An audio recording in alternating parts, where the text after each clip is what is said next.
കൃത്യ സമയത്ത് world bank വരുന്നുണ്ട്. ഞാൻ ഇപ്പൊ തന്നെ മനസ്സിൽ ഓർത്തുള്ളൂ, ഒരു 100 രൂപയ്ക്ക് അത്യാവശ്യം ഉണ്ടല്ലോ, എന്താ വഴിന്ന്. ഇത്ര തവണയായി ഓരോ നുണയും പറഞ്ഞ് നീ അവളുടെ കടം വാങ്ങുന്നു. എന്തെങ്കിലും തിരിച്ചു കൊടുത്തിട്ടുണ്ടോ? ഒരു ഇന്ത്യൻ പൗരനായ ഞാൻ ഇന്ത്യയുടെ മഹത്തായ പാരമ്പര്യം കാത്തു സൂക്ഷിച്ചല്ലേ പറ്റൂ. അതുകൊണ്ടാണല്ലോ നമ്മൾക്ക് വളരെ റിയലിസ്റ്റിക് ആയ ഒരു പേരിട്ടത്, വേൾഡ് ബാങ്ക്, ലോക bank.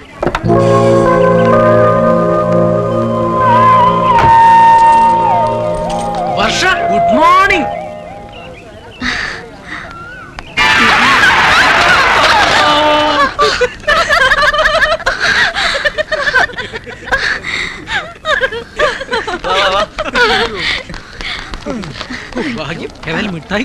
Sorry, I'm really sorry. താൻ തടഞ്ഞു വേണതിന് ഞങ്ങളോട് എന്തിനാ സോറി പറയുന്നത്? ഒന്നുമില്ല, എന്നാലും sorry. Thank you. Oh sorry, മറന്നു. ബിജു, എന്താ ബർത്ത്ഡേയാ? Oh many happy returns of the day. Thank you. Thanks. കഴിഞ്ഞ ആഴ്ചയല്ലേ സ്വീറ്റ്സ് തന്നത്? അപ്പൊ ആരുടെ ബർത്ത്ഡേ ആയിരുന്നു? അതെന്റെ. അപ്പോ കഴിഞ്ഞ മാസോ? അത് മമ്മിയുടെ. അപ്പൊ ഇതോ? ഇത് ഗ്രാൻഡ് മദറിന്റെ. She's 86 now. എന്റെ അമ്മ. എടാ ബിജു, നീ പറഞ്ഞ happy returns of the day തിരിച്ചെടുത്തോ?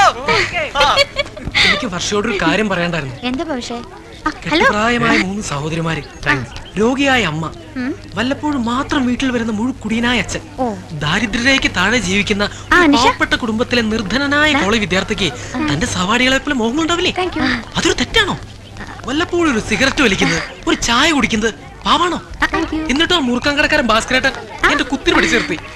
ഒരു 100 രൂപ എന്റെ പോക്കറ്റിൽ ഉണ്ടായിരുന്നെങ്കിൽ അയാളുടെ മുഖത്തേക്ക് വലിച്ചെറിഞ്ഞു കൊടുക്കാമായിരുന്നു.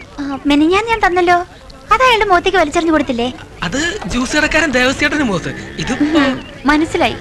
ഇങ്ങനെ പല കാരണങ്ങളും പറഞ്ഞ് പല കുട്ടികളും എന്റെ കാശ് വാങ്ങുന്നുണ്ട് ഭവിഷ്യ. എന്നെ കൂടുതൽ പെടുത്തരുത്. അയ്യോ ഇല്ല, ഞാൻ പറഞ്ഞേ ഉള്ളൂ. 100 രൂപയല്ലേ, തരാം. എല്ലാം കൂടി മറക്കാതെ അടുത്ത ആഴ്ച തിരിച്ചു തന്നേക്കണം. ഉറപ്പാണേ? അതുറപ്പ്.